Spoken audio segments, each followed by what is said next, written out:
Macho John Madden, Juanito, they call me in Mexico. You can kind of tell it's Mexico from the foliage behind me, the palm trees, coconut palms, they could fall on my head. If you see that happen, please call 911. I've been lonely for, probably my whole life, but for the last 4 years, I've been traveling in a camper van in places where I didn't know anybody. And for the last 2 years, I've been in Mexico where I really don't know anybody and barely speak the language. So isolation has, although it's been a spectacularly wonderful time in my life, isolation has been a big part of it. And I'm obsessed with two kinds of communication. I want my art to get out there. I want my YouTube videos to get in front of the right people. But real time, person to person, I want intimacy. And I feel like it's face to face that I want, but in this little pueblo of Acamal that's not going so good because 90% Spanish speaking. And although I've been here 4 months, I would be the gringo, even if I live in my little house forever, which I'm likely to at this point. I'll always be the American down the road, sweet as they all are to me. You know, some days I'm happy because I think something great is gonna happen. You know the song in West Side Story? Something's coming, something good, maybe tonight. So sometimes it's like that. Today, the miracle already happened. Two miracles happened on those two fronts of communication about my videos and person-to-person communication. I'm especially trying to get my videos to people who are on the front lines of fighting Trump, the influencers like Robert Reich, Brian Tyler Cohen, and today it was Politics Girl, Lee McGowan, who is so awesome. And I saw a video of hers on YouTube where she was so angry about the takeover of basically Musk and Trump taking over the government. It's a hostile takeover, a coup. And she was outraged in a way I'd never seen her. And I really wanted to get through to her.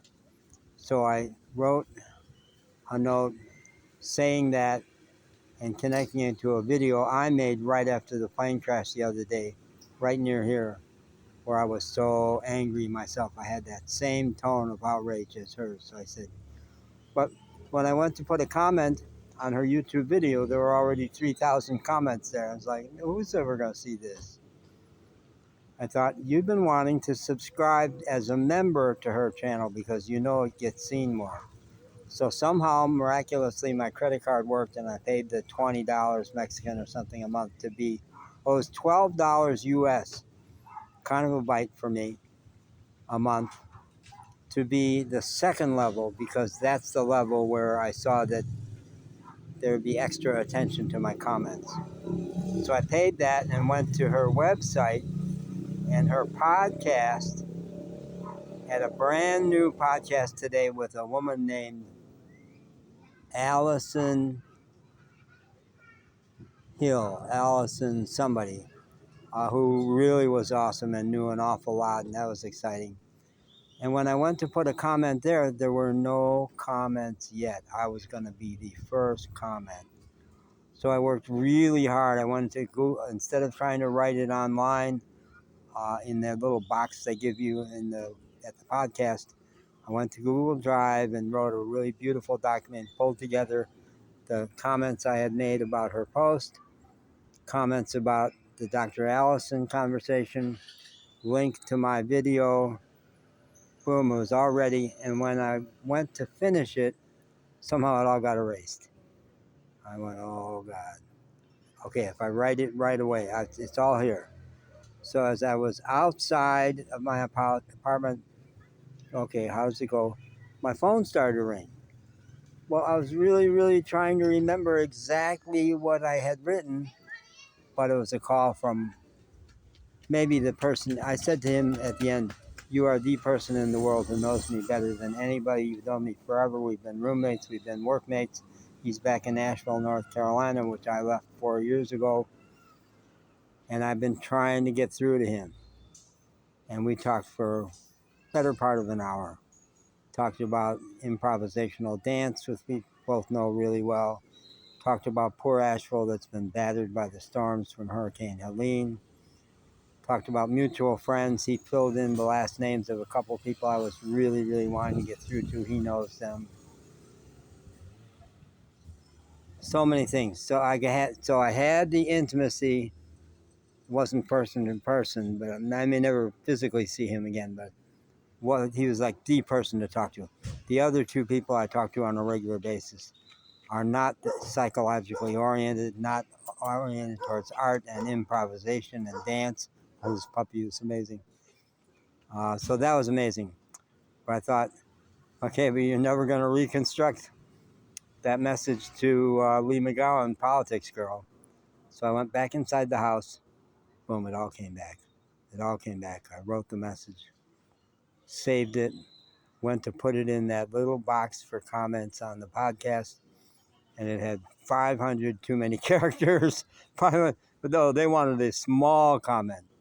It didn't take long. It didn't take long. And I was still the first comment. So who knows? Politics Girl herself might see it, or one of her close staff members. Who knows? But I had the personal intimacy I wanted and the connection around my videos, which I'm desperately wanting to get a better viewership for. So it already happened. I already had everything I needed today. So as I sat here in one of my favorite spots, the sleepy, sweet little pueblo of Acamal, which I did this morning, decide, no, you're not leaving Acamal. You are not leaving Acamal. You're staying here. So I don't need to have anything else good happen. And still, almost everything I see is making me happy, including palm trees behind me. So why am I happy now? Because something good, two good things happen? That's not really it. Because something good might happen? I don't need that. Why am I happy? Tom reminded me the last time I was in his car, he was listening to a book on tape, and I had just had a spiritual experience that didn't know what to make of it, but 30 years of agony over being misdiagnosed as bipolar had gone up in smoke, and I was happy, just happy all the time. I couldn't stop being happy. And the guy who was playing in his car the last time I was in his car 5 years ago he talks about his definition of enlightenment is unreasonable happiness, happiness for no reason. And I was able to talk to Tom about that. You were there when all that was happening for me, and now here you are now. And so why am I happy today? I don't need a reason. None of us needs a reason. Being.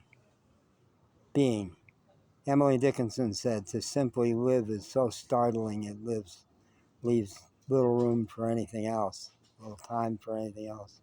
To simply be on this concrete bench with my Coca-Cola Medio Litro and Cristal glass tastes better as far as I can tell.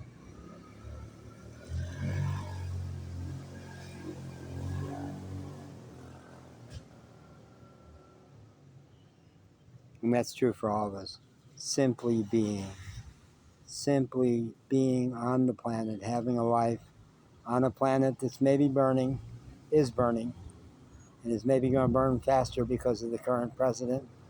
When the sky is falling, when the government is being taken over, the coup is maybe happening in the U.S., all the worst that we thought might happen with Trump, it's even worse. And in this moment, my old teacher, Thich Nhat Hanh, used to say, in this moment, what's a problem? In Mexico, they say, no importa. One of my favorite Spanish phrases. No importa. It's painful, it's scary, it's threatening. But is it really important? I get to breathe. I get to sit on this bench. I get to be alive. I get to be talking to all of you. Anybody who ever sees this. And maybe politics girl.